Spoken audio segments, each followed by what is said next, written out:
Hey guys, and welcome back to my channel. Today I want to go over 3 things that I find very necessary to make your life a lot more smooth, a great transition, things you pretty much want to do to survive the Philippines, for a lack of better words. I'll be explaining, once I say the examples, I'll also explain why I feel they're important. At the end of the video, I'm also going to share a really helpful hint as well, so stick through it. Let's get right into it. Number 1, dating. It's going to be overwhelming. A lot of you guys are probably going to figure, you didn't expect so much attention. And I don't want to get into the negative side of things. There's a lot of bad foreigners that go there and do some not nice things at all. And there's also some Filipinos that maybe are in the same path, okay? So you just want to be careful. You want to be self-aware. You don't want to get into any kind of commitment. I've seen some pretty bad horror stories.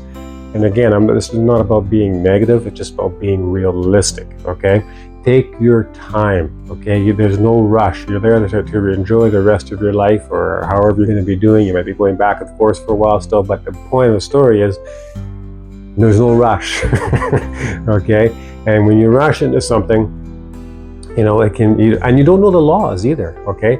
So you take your time. You really, like I said, I don't want to get on a rant about being negative or that, because there's a lot of really beautiful, successful stories out there as well, okay? But if you're new to this and you haven't really lined up anybody that you're meeting and all this kind of stuff, take your time. That is a really important factor to do. There's no rush for that kind of stuff. You'll never run short of how to meet women in the Philippines. I promise you this. You can, and take your time. You can, just by normal conversation, by introducing yourself to that. I can't say this enough. I probably said it too many times already. Take your time. And I don't want to get, like I said, I don't want to get into a big rant about all the negatives and all this kind of stuff. I'm not a channel about fear mongering and all this kind of stuff. It's an important factor to do. You're not in a rush. Okay, enough with that one. Number 2, and again, this one is more when you're settled in, you've already found your place, you know how to do your visas, and you're kind of like starting your life, if you will. Find a hobby. This is really underrated and can be so successful. You've probably worked hard for the most of your life up until now. I mean, of course, a stressful environment. North America is a lot more go. They call it the Philippine time for a reason. So it's something to adjust to. Like, what are you going to do with your time? I mean, if you look back, and even in North America, when people retire here, they get sick often because they don't know what to do. So when you're there, I've seen it again so often where people will, they've gotten there, and then the first thing they start doing is basically partying. The bar stool's their best friend. And that can lead to a lot of unhealthy life choices. You can get into trouble. You can, let's face it, we all know the path that can go. And finding a hobby, there might be simple things like you wanted to finish a book, write a book, learn some art, educate yourself on online courses, maybe play the guitar. You're in a situation now where you may have in the past always thought about, I want to try this or do this. And you didn't have the time or the money. And now you're in a situation where the cost of living is a lot cheaper. You definitely have the time. So why not treat yourself, treat your soul, treat your mind, and learn a hobby, learn something that gives you that passion. It's going to be a great distraction from having the bar stool your best friend as well. And so anyway, that's something I feel it's really important, and I think it's a very simple thing, and a lot of people overlook it.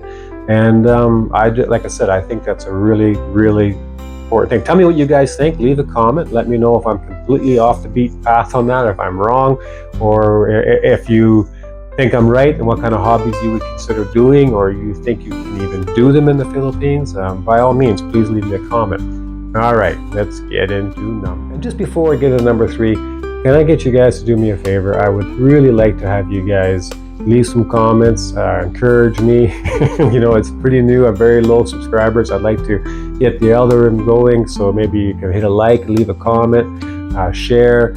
I want to share valuable information I've got. I want to document a lot more stuff. I've been going back and forth to the Philippines now for over 5 years, almost closer to 7 actually.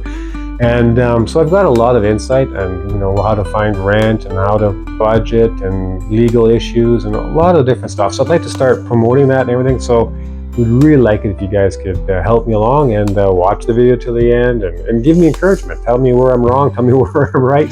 Like I said earlier, leave a comment, whatever. It would really help out. Appreciate that a lot. Thank you, everyone. And then after this, I'm going to share a really valuable hint as well. Okay, patience.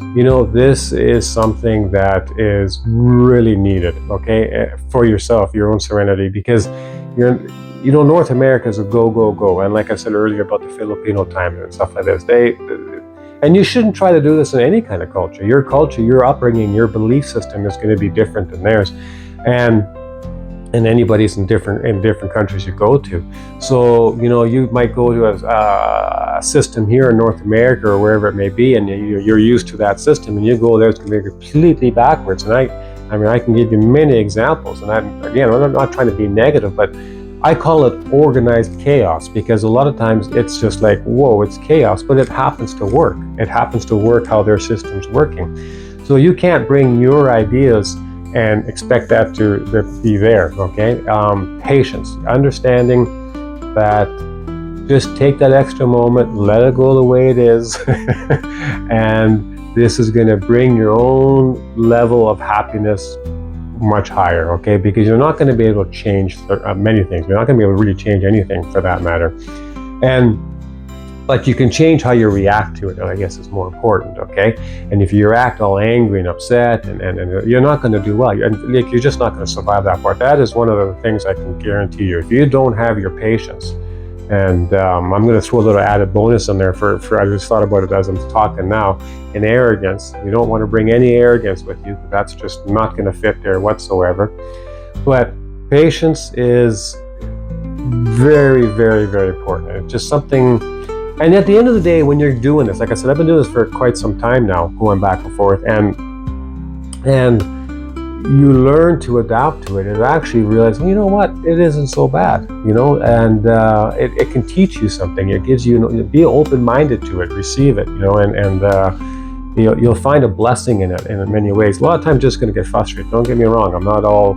I like to say the way it is, the truth about it. There's times it's going to be like, you're just going to go, oh my God, why and how? How does this work, okay? But it does, okay? So you got two choices. You either just smack your head against the wall and rant, and that's not going to do nothing. That's not going to fix nothing. That's not going to solve nothing. Or you accept it and learn more patience. Trust me, guys, huge one. Again, if you think I'm wrong or need something where I'm mistaken on something, let me know. Okay, and the hint that I've been talking about. This one, you got to take it with a grain of salt to some degree. It's just I've seen some bad issues and I've seen some good issues with this one. I would be careful with socializing deep bonds with other expats. Just be, again, self-aware. There's a saying I'd like to kind of say. There's a lot of broken people there that go there, and from other countries, expats, a lot of broken expats. Again, I'm not about negativity. There's hundreds of fantastic ones that have just got their life there. They found their wife. They're fantastic, okay? But there's a lot that aren't, okay? And they can bring you down. They can put you in a group of circle where there's trouble. The last thing you want to do is get into trouble in a foreign country. And kind of comes back to the drinking thing and stuff like that. A lot of them that are, heavy alcoholics, and that's not going to be good in any country, okay?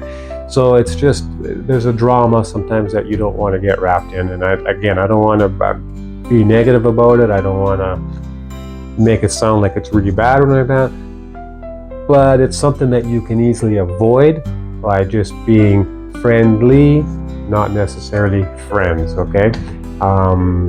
Not everybody's out there as your best friend. Even though you're in a different mood and you're happy because you're in a relaxed country and stuff like that, just be careful. There's a lot of broken expats out there, and they're there for a reason. They're not happy where they were. They couldn't really afford it because there's a lot of issues there that you can find trouble in. So just be self-aware about that. Take it or leave it. That's my hint. I hope you enjoyed this video. I hope you found it a little bit helpful. Again, if you did, please leave a comment, subscribe, hit the like, share. Really helps me out, helps the algorithm, costs you nothing to do. Looking forward to sharing some more insight, and we'll see you guys all later. Take care.